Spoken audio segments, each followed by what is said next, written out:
Ben, je propose qu'on commence. Stéphanie, ben, à toi la parole, donc. Alors, vous m'entendez là? C'est bon pour vous? Ok, super.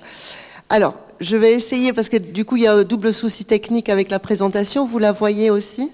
Ok. Vous la voyez? C'est bon. Alors, on m'a demandé d'intervenir sur le sujet des masculinistes. Alors, les masculinistes, c'est un vaste sujet. Donc, d'autant plus qu'on n'a pas forcément un temps extensible. Et l'idée, c'était aussi de vous démontrer comment l'offensive masculiniste contemporaine s'inscrit en fait dans les promoteurs de normes et libérales qui militent aujourd'hui contre les normes progressistes qu'on a pu les normes qu'on a pu faire évoluer depuis les années 90. Donc là, il y a un recul depuis les années 2000 et particulièrement 2010, notamment à travers des acteurs transnationaux qui s'appellent les masculinistes. En tout cas, c'est les féministes qui les appellent comme ça. Eux, ils ne s'identifient pas en tant que masculinistes. Voilà. Je tenais juste à le préciser. Donc, très rapidement, la présentation, on va faire un petit tour de piste. Qu'est-ce que sont les masculinismes? Parce que la haine des femmes se décline de manière multiple. Et pour chaque grief masculin, chaque époque de la vie masculine, chaque fois qu'un homme se sent lésé, il peut y avoir des idéologies qui vont être diffusées sur le net. Donc ensuite on va aborder les idéologies, les milieux dans lesquels ils vont se réunir et créer de la propagande, et ensuite les porosités qui existent avec d'autres réseaux. Très rapidement. Donc les masculinismes, ce n'est pas du sexisme ou de la misogynie. Sexisme, misogynie, bien sûr, vient nourrir les idéologies masculinistes. Les masculinistes renforcent la misogynie et le sexisme ambiant, mais les masculinismes, c'est encore autre chose, c'est à part. C'est de l'antiféminisme, mais ce n'est pas l'antiféminisme général. C'est pas uniquement de l'antiféminisme et c'est certainement pas le pendant masculin du féminisme. Parce que ça, il y a souvent beaucoup de confusion quand on entend parler du masculinisme. Oui, mais les hommes aussi. Oui, mais c'est peut-être le pendant masculin du féminisme. Donc je vais juste l'expliciter, je pense que tout le monde ici est plutôt conscientisé à la différence. Mais le féminisme, c'est donc la lutte pour l'égalité et l'accès aux ressources pour mettre en œuvre cette égalité en droit, alors que les masculinismes luttent pour la domination masculine. Voilà. En gros. Donc très rapidement, je vous fais un petit cours sur les masculinismes. Je suis désolée, mais il faut passer par là. Donc les masculinismes, c'est un ensemble de mouvements sociaux réactionnaires qui militent plus ou moins explicitement pour le maintien de la domination masculine. Donc c'est important de comprendre que ce sont des mouvements sociaux. Eux, ils se structurent en tant que mouvement social, souvent. Ils vont se rassembler, ils vont militer ensemble, plus ou moins explicitement, et parfois ils ont vraiment les mêmes méthodes que les progressistes. D'ailleurs, ils se revendiquent, certains se revendiquent du progressisme, certains vont emprunter un langage égalitaire, un langage démocratique pour faire avancer en fait la promotion de leurs normes. Donc les masculinismes, ils sont identitaires, donc c'est un mouvement social global qui existe quasiment dans tous les pays du monde maintenant, fondé sur la condition masculine. Donc après, ça s'adapte au contexte local. Mais vous avez des courants, par exemple Incel, qui existent au Japon, mais qui ont donc un autre nom et qui s'appuient sur la culture locale. Ce sont des mouvances réactionnaires. Réactionnaires parce que réactionnaires à l'avancée des droits des femmes dans les années 70-80, et ils font miroir en fait à ces mouvances-là. Multiples, parce que l'offre, comme je disais, politique masculiniste est large et correspond à des griefs individuels, participatif, sauf pour les men's rights activists, donc les droits de l'homme. La gouvernance est décentralisée de ces mouvances, donc la légitimité des individus découle de leur participation. Et c'est pour ça que les médias sociaux, enfin les réseaux sociaux, sont particulièrement un terrain sur lequel ils peuvent mener leur lutte, puisque pareil, ça valorise la participation. Et ça exploite un sentiment de déclassement, voilà, masculin. Ils sont hétérogènes. Alors il y a une idée reçue que les masculinistes sont uniquement des hommes blancs. C'est pas vrai. En fait, alors bien sûr, c'est majoritairement ça en Occident, mais vous avez aussi des personnes issues des minorités qui adoptent les codes de certaines mouvances, et vous avez des mouvances qui sont structurées autour de l'identité double, et par exemple les OTEP qui sont un suprémacisme noir, mais aussi masculin. Et vous avez donc ces discours conspirationnistes sur l'ordre naturel biologisant, avec une hégémonie masculine qui fait qu'au sein de leur groupe même, il y a une forte hiérarchie au sein d'eux, entre eux, ce qui crée de la violence intragroupe aussi. Donc je vais vous en parler pas mal de comment cette violence intragroupe va ensuite jaillir à l'extérieur et cibler les féministes. Voilà. Donc, je vous avais parlé d'actions collectives transnationales. Leur premier objectif de ces mouvances, je suis très généraliste et ensuite on va aller dans le détail. Le premier but de ces mouvances, c'est le recrutement. C'est de susciter l'adhésion. Et donc, le masculinisme, et ça c'est très important de garder en tête, transcende les clivages politiques pour s'intéresser uniquement à la condition masculine. Quelque part, droite-gauche, eux, ils en parlent très rarement, ces clivages-là.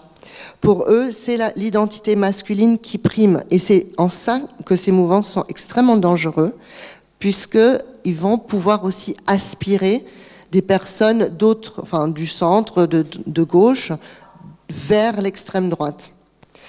Ensuite, leur mode d'action, c'est créer de la résistance aux normes. Donc le discours, c'est l'égalité est déjà là. Donc il convient d'ignorer les féministes qui demandent plus de droits. Donc ça, c'est la résistance aux normes. La contestation des normes, c'est un autre aspect de leur militantisme. Et donc les discours, c'est « elles vont trop loin ». Et le pendant logique de ça, en fait la suite logique de ça, donc il convient de les punir, celles qui vont demander plus de droits féministes. La promotion de normes, et là-dessus on a par exemple des associations de pères séparés, SOS Papa et autres, qui vont dire c'est nous les opprimés finalement. Elles sont allées trop loin, c'est nous les opprimés, donc il convient de militer pour plus de privilèges.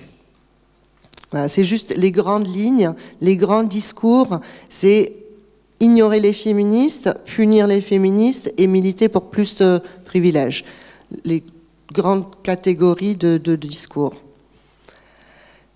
Il me semblait important quand même de faire parler les masculinistes, et un des plus connus sur la scène internationale, c'est Jordan Peterson.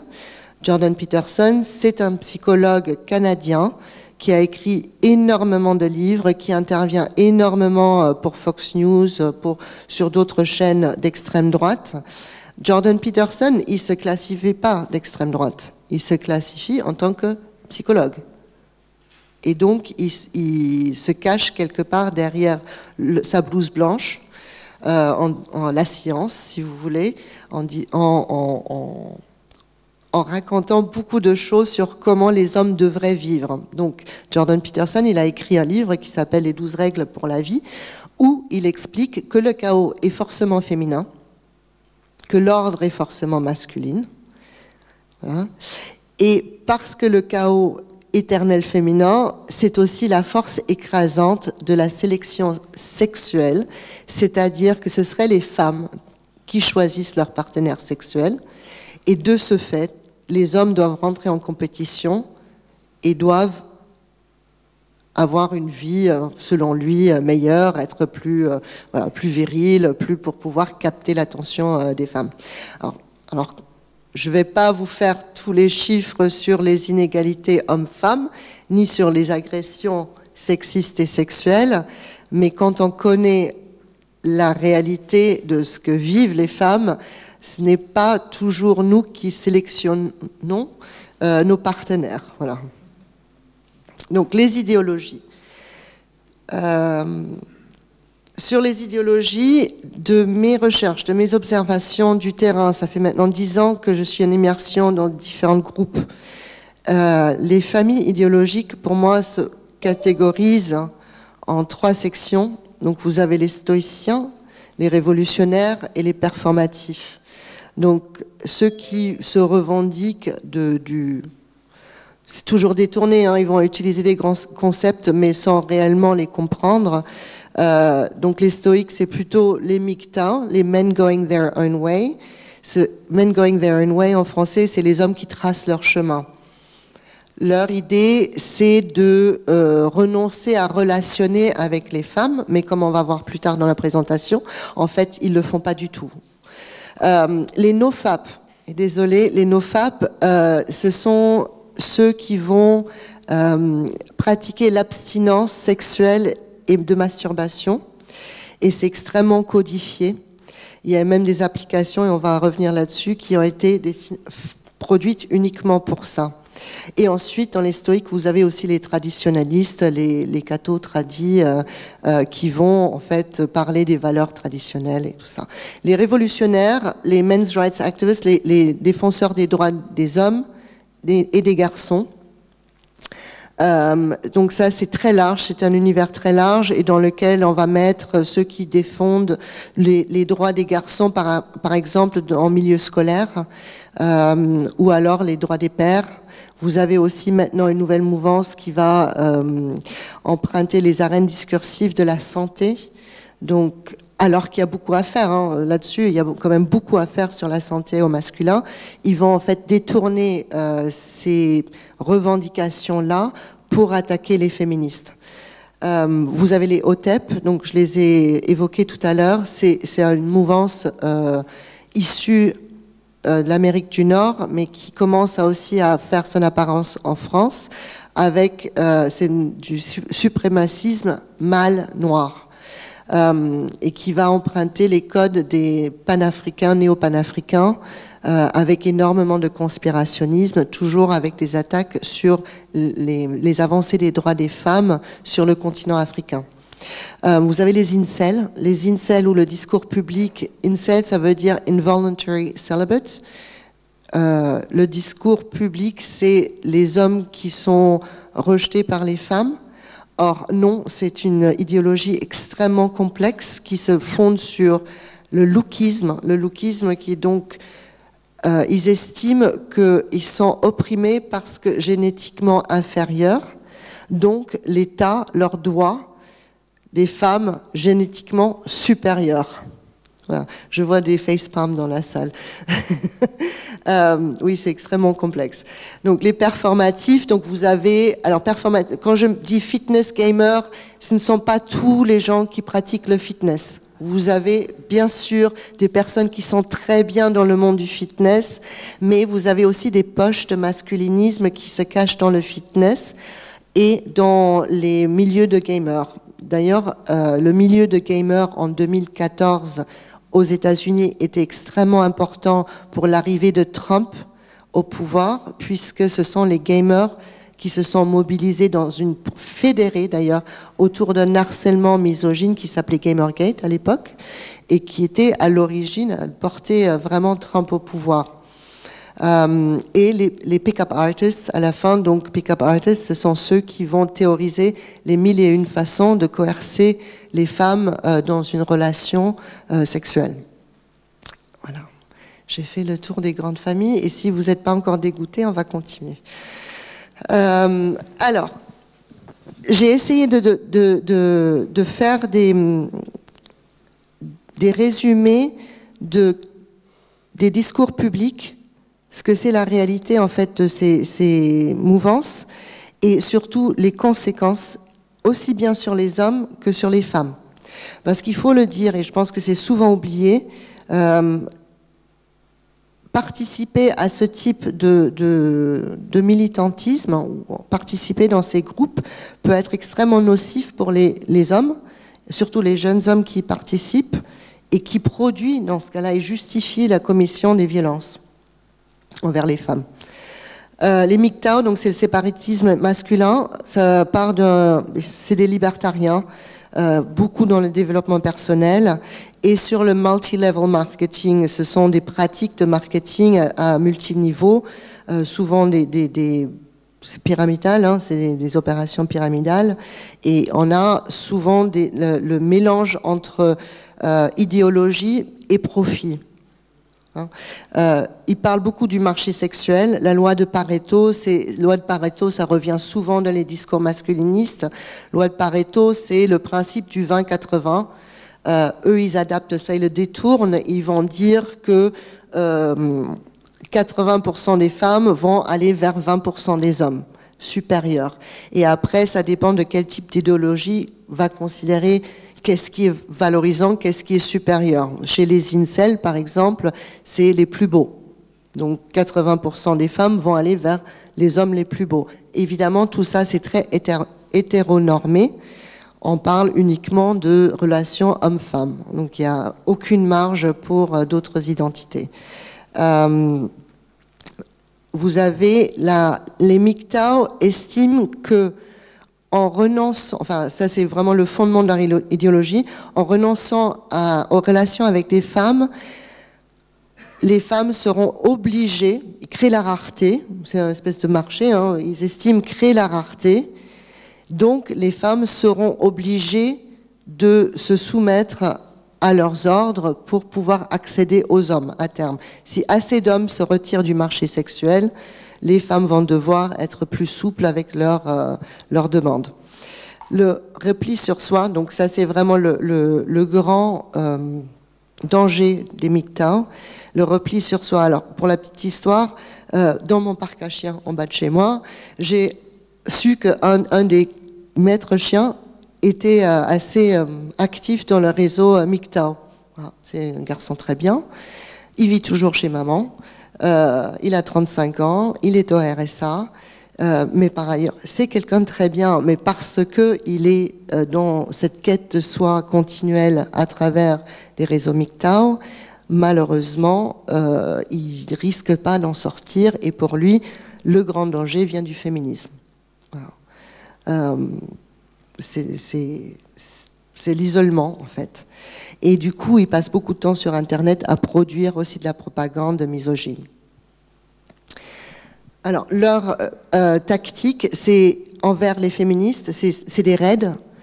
Ensuite, envers les femmes, les violences domestiques. Pourquoi? Parce qu'en fait, ils vont pas arrêter de relationner avec les femmes.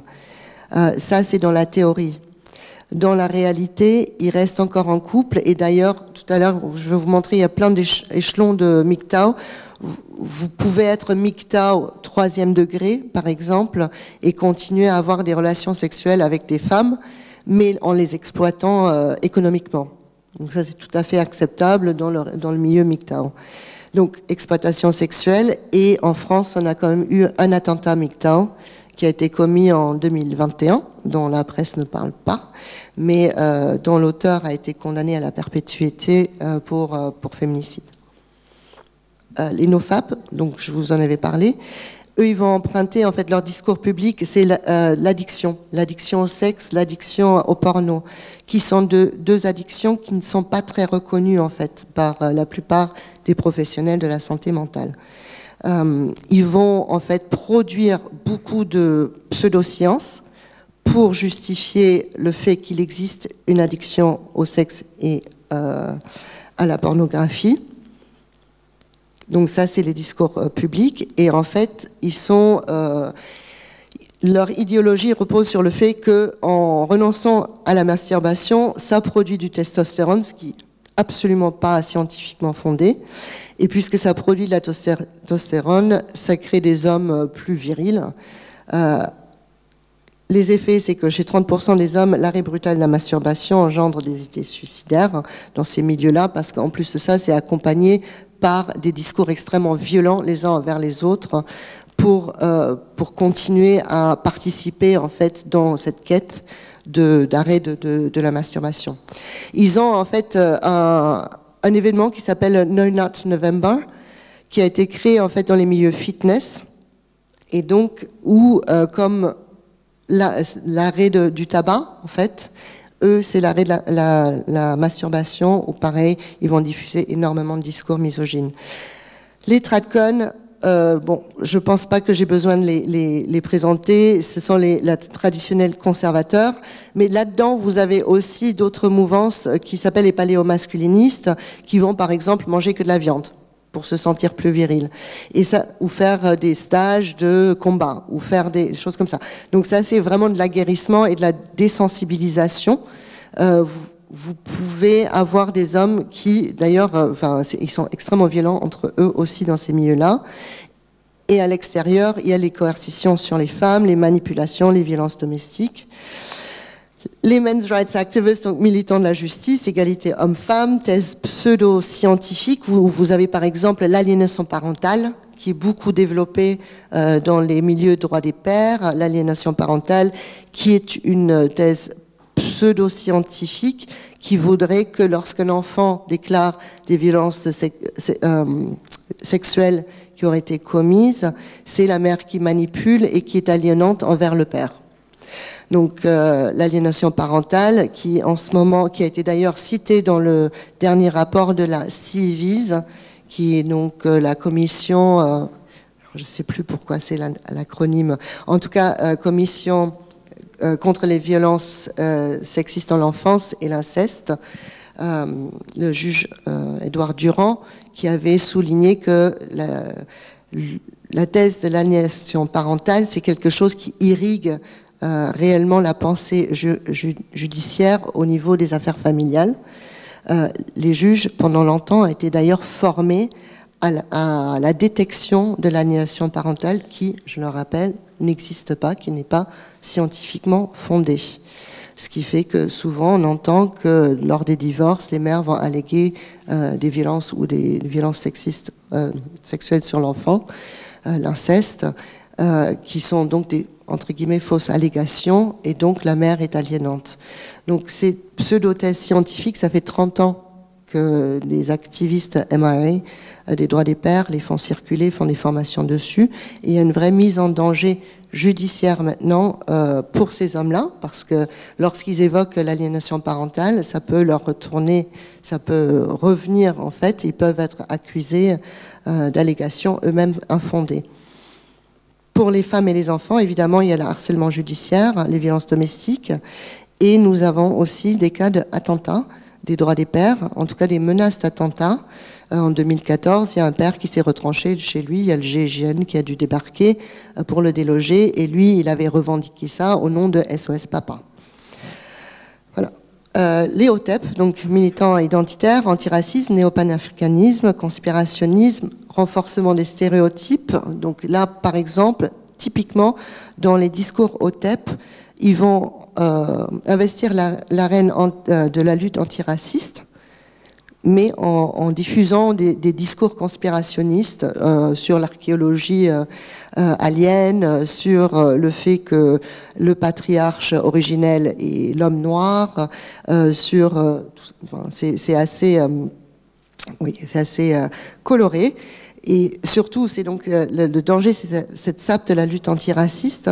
Pour les femmes, donc les femmes racisées, afrodescendantes, donc il y a le harcèlement judiciaire qui est beaucoup mis en œuvre, et les violences domestiques pour les coercer, pour leur faire comprendre que c'est eux le patriarche originel. Les incels, je pense que j'ai plus besoin de les présenter. On en parle beaucoup. Pourquoi on en parle beaucoup? Parce que c'est ceux qui présentent, qui sont les plus déviants, qui sont les plus bizarres. Et donc, comment?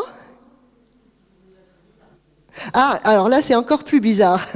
Alors, les incels, comme je disais tout à l'heure, leur idéologie, c'est le nihilisme total. Ils sont extrêmement violents d'abord avec eux-mêmes. Dans leur discours entre eux, souvent, il y a des incitations au suicide, c'est-à-dire « t'es tellement moche, faut en finir ». Et c'est extrêmement violent entre eux.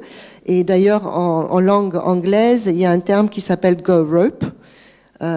Donc, vous pendre. En fait, je suis désolée, hein, je vais trigger beaucoup de choses, mais c'est extrêmement violent entre eux. Et donc, cette idéologie repose réellement sur le lookisme, c'est-à-dire une espèce de eugénisme socialiste, je crois, enfin, redistribution en fait des gènes de beauté dans la société. Et ils attaquent aussi bien les hommes qui considèrent beaux que les femmes en général, mais surtout celles qui sont belles. Donc là, les attentats sont multiples, surtout aux États-Unis. En France, ils sont moins organisés.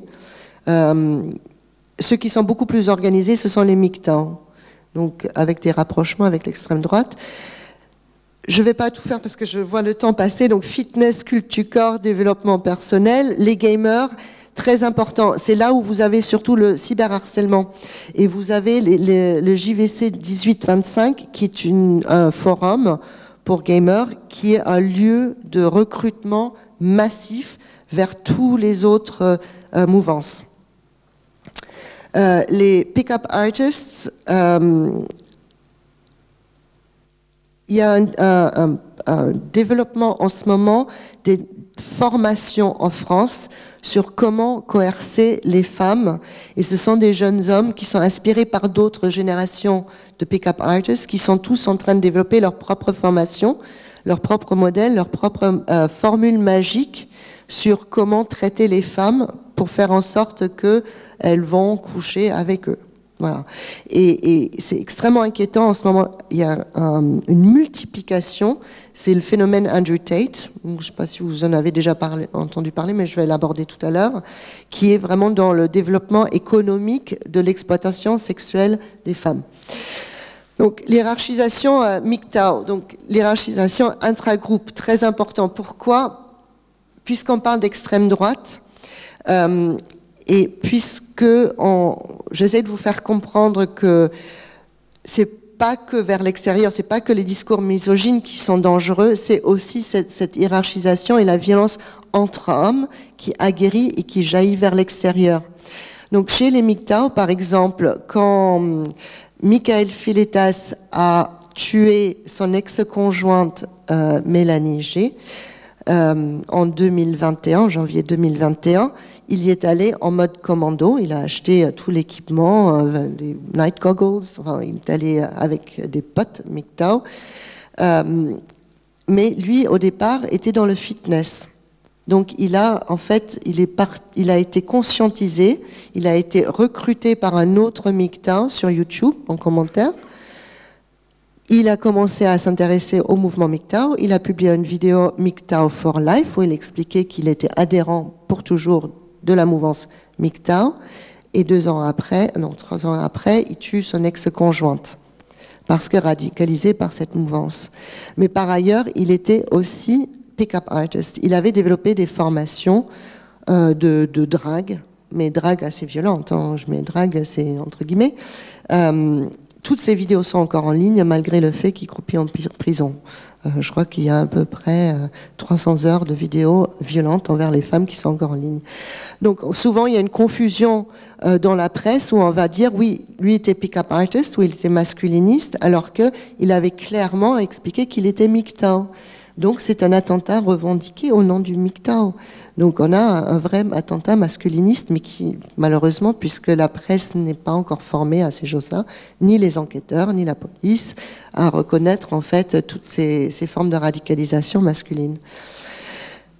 Parce que vous n'en avez pas entendu assez parler de renoncement à la masturbation, vous avez les nofap. Donc les nofap, pareil, il y a des grades. Donc vous avez un jour sans masturbation, c'est un conscrit. 3 jours, c'est un soldat. 1 semaine, c'est un caporal. 2 semaines, c'est un caporal-chef. Et ainsi de suite. Donc il y a une vraie hiérarchisation et presque une gamification du renoncement à la masturbation. Les femmes pro-masculinistes, parce que, encore une fois, c'est pas homogène, il y a aussi des femmes dans ces mouvances-là qui ont des rôles spécifiques. Alors, soit elles viennent en soutien logistique, hein, c'est des rôles très traditionnels, logistique lors des manifestations ou du tractage. Mais vous avez aussi des femmes qui ont créé leur propre mouvance. Aux États-Unis, vous avez les honey badgers, donc c'est la ratelle, je crois en français, l'animal, hein, comme un blaireau. Les honey badgers, ils viennent en soutien des MRA, donc les droits des pères, les défenseurs des droits des hommes. Alors, il y a une mise en danger judiciaire parce qu'elles ont une parole parfois plus libérée que les hommes et avec des propos extrêmement sexistes envers les femmes. Et c'est aussi quelque part un gateway, donc un passage vers d'autres mouvances d'extrême droite. Pour les femmes, donc il y a le harcèlement juridique qui se met en place, surtout les ex-conjointes, et les violences domestiques. Les tradwives, donc c'est le pendant en fait des nofap, parce que quand on gratte un petit peu les nofap, il y a toujours les cathos tradis derrière et aussi les évangélistes américains. Évangélistes, on dit en français oui.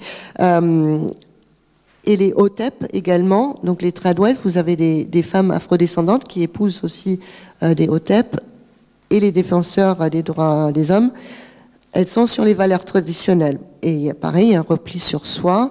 Il y a Thaïs Tescoufon, par exemple, qui maintenant commercialise aussi, monétise sa chaîne YouTube sur comment être la parfaite épouse alors qu'elle est célibataire. Bon, la coercition, les violences domestiques, pour les femmes, c'est ça les conséquences.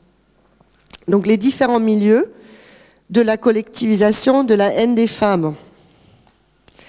Site web, forum, dans la vraie vie, donc IRL, les associations, les colloques universitaires aussi, les médias sociaux en public et privé. Vous avez des chaînes Twitch, vous avez des Discord, vous avez aussi les applications dédiées, notamment les nofap. En ce moment, c'est vraiment ce qui se développe le plus. Vous avez des MOOC, les formations qui sont vendues, voilà.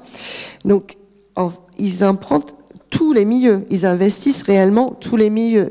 Il n'y a aucun lieu numérique qui est à l'abri de l'instrumentalisation par des milieux masculinistes. Enfin, qui n'est pas un milieu masculiniste. C'est quelque part les féministes qui sont en milieu hostile sur le numérique.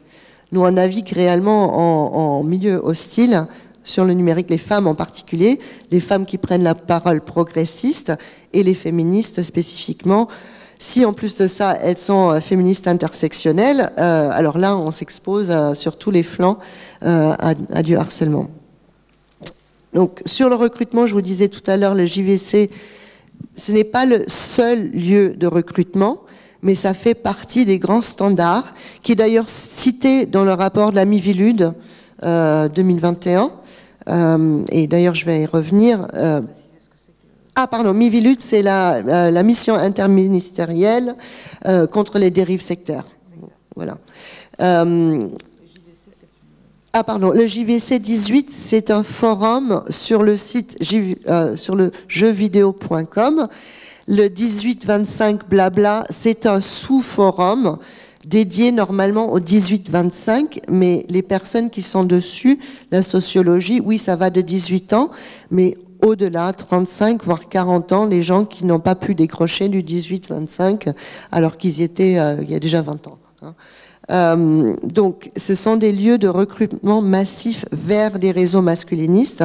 Là, par exemple, j'ai mis un écran du No Nut November en 2023, donc c'est très récent, et c'est un topic, donc c'est un sujet qui fait 2641 pages à ce matin, où ils discutent comment ils vont mettre en place le No Nut November, qui comprend aussi les discours misogynes qui sont diffusés pendant ce mois-ci. Sinon, vous avez des conversations, des topics. Vous préférez l'Observateur, qui est donc un grand, une des têtes de proue de la mouvance MGTOW, ou Stéphane Edouard, qui est tête de proue de la mouvance Pick-up Artist. Voilà. Donc des discussions qui ont lieu sur le JVC pour recruter les jeunes hommes vers ce type de mouvance. Ce qui est dommage parce que, alors, je pense, et je pense qu'on va parler après des solutions, ce sont typiquement des lieux qu'on pourrait investir pour aussi répondre à des questionnements de jeunes hommes qui sont dessus et qui sont des questions légitimes sur les relations hommes-femmes, sur la santé, sur plein de choses, sur l'isolement, sur le manque d'affection. Donc c'est typiquement des lieux où d'autres hommes pourraient aller pour parler à ces jeunes hommes, mais c'est très peu fait. Et donc, je voulais vous parler de la machine multi-level marketing d'Andrew Tate. Andrew Tate étant un ancien kickboxer anglais qui s'est reconverti dans l'exploitation économique et sexuelle des femmes, tout en vendant des formations à comment exploiter sexuellement et économiquement des femmes. Donc, en fait, lui, il a industrialisé maintenant sa méthodologie. Donc vous avez deux niveaux. Vous avez le premier niveau qui est pour les jeunes hommes à qui il dit ça ne sert à rien l'école, il faut quitter l'école, il faut venir bosser pour vous-même. Et d'ailleurs venez bosser pour moi, je vais vous montrer comment ça se passe. Je vous vends une formation à $80, je crois, c'est par mois, qui est en fait un Discord où il y a d'autres jeunes, parfois aussi jeunes que 13 ans, qui forment ces jeunes hommes à faire uniquement de la publicité pour Andrew Tate sur TikTok, sur plein de médias sociaux, qui sont en fait des liens sur lesquels ils touchent la commission pour vendre d'autres, enfin ça marche comme ça les MLM, pour ensuite vendre encore d'autres formations, jusqu'à arriver à la formation ultime qui est The War Room. Et The War Room, c'est une espèce de club d'hommes, exclusivement d'hommes. Ça coûte $8 000 pour rentrer et où on leur enseigne comment exploiter des femmes, manipuler des femmes à travailler sur OnlyFans, qui est donc une plateforme normalement de performance, où on peut monétiser des performances, mais où il y a aussi beaucoup de travailleuses et travailleurs du sexe qui y sont pour pouvoir monétiser ça, sauf que là, c'est Andrew Tate qui met en place des formations sur comment des hommes exploitent des femmes pour qu'elles vont sur ces plateformes-là pour s'exposer et faire de l'argent. Je ne sais pas si j'étais très claire. Donc c'est vraiment, là on est à une échelle industrielle. Et d'ailleurs, un des membres de la War Room français qui s'appelle Jean-Marie Corda, qui a des liens avec l'extrême droite, qui vivait à Moscou, qui est maintenant plus à Moscou, Jean-Marie Corda, qui lui aussi est un ancien acteur du porno, qui s'est reconverti grâce à Andrew Tate dans le management de travailleuses du sexe sur OnlyFans. Et justement, lui, il met en place la méthode Tate, c'est-à-dire faire croire à des femmes qu'on veut sortir avec elles. Il y a une manipulation pour voir si elles sont sensibles à la manipulation, et c'est très précis. C'est au deuxième rendez-vous leur demander d'apporter une boîte de chocolat. Si elles amènent une boîte de chocolat, donc la méthodologie Tate dit qu'elles sont mûres à être instrumentalisées, oui. Et à partir de là, est mis en place plein de stratagèmes, y compris des violences, pour les obliger à travailler devant les caméras. Voilà. Et donc récupérer les sommes qu'elles engrangent. Voilà, donc ça c'est Andrew Tate, et on retrouve donc ces gars-là en France. Et malheureusement, je vais juste revenir là-dessus, parce que Jean-Marie Corda, il est cité aussi dans le rapport Miviludes, sauf que il est cité dans la catégorie MLM, donc Multi-Level Marketing, l'exploitation des jeunes hommes et agression sexuelle envers les femmes, sauf que puisqu'il exploite le sentiment de déclassement des hommes pour rendre son produit, donc la méthodologie de management attractif, il est mal classé chez les Miviludes, ce qui veut dire que je pense que nos institutions ne savent pas très bien où mettre les masculinistes. Donc, mon avis personnel, c'est que certains ne devraient même pas être dans un rapport Miviludes, mais plutôt dans des mouvances extrémistes violentes. Voilà, pour moi c'est ça. Bon, il y a certains, pas tous, mais voilà. Donc les porosités avec d'autres mouvances. Donc la collectivisation du sentiment de déclassement au masculin est exploitée soit pour des raisons économiques, soit idéologiques, soit les deux. Et ça, c'est très américain, cette notion de profit with a purpose. Donc ça vient vraiment du marketing des évangélistes et des dominionnistes aux États-Unis, donc ceux qui estiment que Dieu a donné mandat à l'homme de dominer tout ce qui est sur la terre et de l'exploiter. Ce marketing à l'américaine, on va le retrouver en France, notamment par des formations, mais pas que. Donc, tout à l'heure, je vous parlais donc des MGTOW et les défenseurs des droits des garçons. Donc Alexis Fontana, c'est un Français qui vit en Belgique, qui est à cheval entre la mouvance MGTOW, mais aussi défense des droits des garçons dans la scolarité, et qui a des liens directs avec l'Action française. Donc qui fait des colloques, qui fait des sessions YouTube. Donc ça, c'était en 2020. Éric Zemmour. Donc Éric Zemmour qui a quand même écrit, c'était quoi son pamphlet? C'était Le Premier Sexe. Oui, Le Premier Sexe, donc c'était en 2006. Le Premier Sexe qui est un pamphlet masculiniste. Et ça, c'est marrant parce que quand on présente Éric Zemmour, on le présente toujours en tant qu'extrême droite, on oublie de dire qu'il s'est réellement fait connaître en 2006 pour ce pamphlet masculiniste, profondément masculiniste. Et Éric Zemmour, donc, qui maintenant est soutenu par les cathos tradis, notamment à travers de la Hongrie et Viktor Orban, qui met en place, parce que d'ailleurs, pour la petite parenthèse, avant de se lancer dans la course présidentielle, l'avril l'année d'avant, il est quand même allé en Hongrie à quelques colloques pour aussi aller chercher le soutien de ces réseaux-là. Donc, ça aussi, on en parle très peu en France. Ces réseaux-là qui sont aussi en lien avec les dominionnistes américains. Donc, j'ai l'impression d'être un mème là, avec les fils dans tous les sens. Mais voilà, ce sont des réseaux, c'est transnational. Voilà, c'est du militantisme transnational. Donc, Éric Zemmour, avec cette campagne de astroturfing, et je vais vous expliquer le terme qui s'appelle parents vigilants. Parents vigilants, qui est donc absolument pas une mobilisation organique de parents, mais qui émane directement d'un pouvoir politique, donc sa campagne Reconquête, qui est un réseau soi-disant de parents vigilants qui sont en fait uniquement des délégués régionaux de Reconquête pour l'instant. Il y a eu un colloque dernièrement au Sénat à l'invitation du sénateur Ravier, un dimanche il y a 15 jours, 3 semaines, ou plus, je ne sais plus. Donc à ce colloque, il n'y avait que 2 délégués réellement qui sont intervenus, et ces 2 délégués étaient tous les 2 des papas. Et ces papas-là n'étaient pas réellement du réseau parents vigilants, donc nouvellement créé, mais font partie d'un réseau de papas cathos. Donc c'est papas cathos qui militent déjà depuis assez longtemps dans le domaine des droits des pères, mais également pour l'égalité l'égalité professionnelle. Donc l'égalité professionnelle qui est noyautée par certaines mouvances traditionnistes, Papa Cato, notamment avec une association qui s'appelait Mercredi c'est Papa.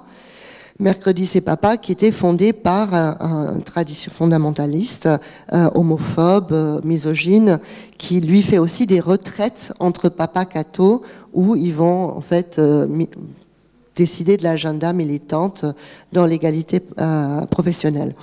Voilà. Eux, en fait, leur militantisme dans l'égalité professionnelle, c'est pour que les pères puissent avoir plus de temps de loisirs. Voilà. Avec les enfants, mais plus de temps de loisirs. Alors, après, vous avez... donc, ça c'était l'extrême droite. Mais l'extrême droite ne sont pas les seuls milieux qui sont cooptés. Le message que j'aimerais bien faire passer, c'est que partout où il y a des milieux quasi exclusivement masculins, il y a une vulnérabilité à la cooptation par des réseaux masculinistes ou par des idées masculinistes.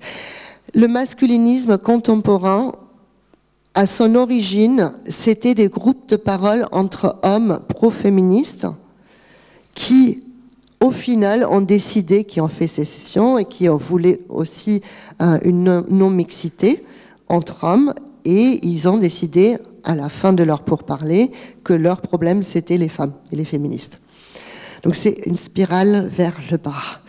Voilà, donc en anglais, on dit « That's why men can't have nice things ». C'est pour ça que les hommes ne peuvent pas avoir des jolies choses, parce que parfois, quand il y a un entrisme entre soi masculin, ça peut partir vers une... Je ne dis pas que c'est toujours le cas, je prends les pincettes, je sais où je suis, mais parfois, il y a une spirale vers le bas, et ça peut radicaliser en fait certains.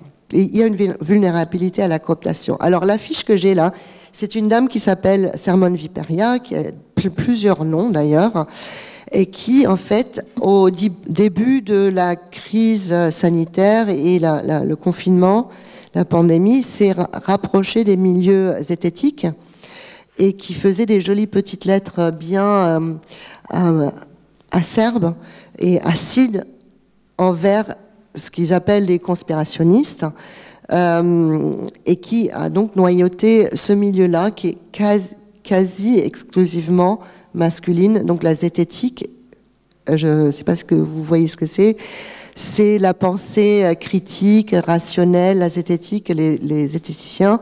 Il y a eu une étude sociologique qui a été faite, 85% des zététiciens sont des hommes, et leur base reflète aussi ce pourcentage-là.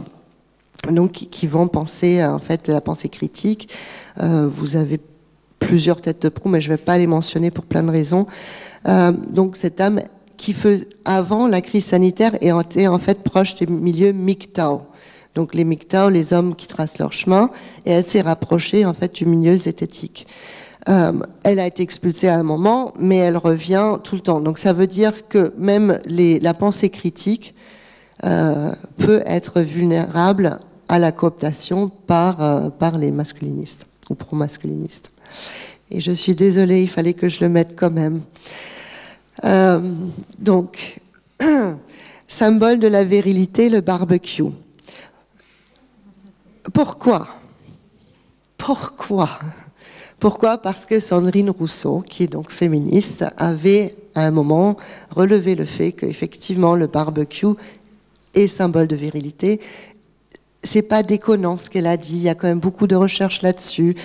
Mais le fait que dans la parole politique, que ce soit repris pour contrer en fait un discours féministe, c'est de l'antiféminisme. Et là, clairement, Fabien Roussel va chercher à coopter un sentiment de déclassement des hommes pour rallier à sa cause et rallier à son... Donc c'est un discours, quelque part, proto-masculiniste. Évidemment, il ne va pas militer contre Sandrine Rousseau, il ne va pas militer pour le barbecue. Mais voilà, il va quand même surfer sur le sentiment de déclassement viril. Je passe, hein. Hop. Pourquoi je parlais de Sandrine Rousseau? Parce que le femme spoofing, c'est une des tactiques des masculinistes sur les réseaux sociaux. C'est un terme que j'ai, que c'est moi qui le propose, hein, le femme spoofing, parce que parfois les femmes peuvent aussi nommer les choses, hein, les phénomènes sociaux. C'est pas uniquement les hommes qui peuvent dire ça. Donc le femme spoofing, ça vient en fait, c'est des hommes qui prétendent être des femmes ou des profils progressistes pour aller harceler, ridiculiser des femmes. Et clairement, Sandrine Rousseau a fait l'objet d'une attaque ciblée, d'ailleurs, c'est un de mes objets d'étude en ce moment, d'une coalition extrême droite et néo-laïque pour la décrédibiliser à travers d'un conte parodique, mais pas uniquement, aussi dans la presse, Le Point par exemple. Ce sont des hommes donc qui prétendent être des profils progressistes, et j'aimais bien cette petite image que je trouve très juste, c'est les requins qui tiennent, voilà. Donc le femme spoofing, c'est l'usurpation d'identité de genre ou d'identité des femmes pour en fait les attaquer. Pourquoi j'en parle? Parce qu'en Angleterre, il y a quand même une femme politique qui a été assassinée. Elle s'appelait Jo Cox, et il faut en parler. Joe Cox, qui a été assassiné par un militant d'extrême droite, conspirationniste certes, mais parce que Joe Cox faisait l'objet d'attaques misogynes sur les réseaux sociaux, il a aussi participé dans ces attaques et elle est devenue une cible légitime pour lui, dans sa tête. Et il y a eu un vrai assassinat politique d'une femme politique, Jo Cox, qui était députée anglaise.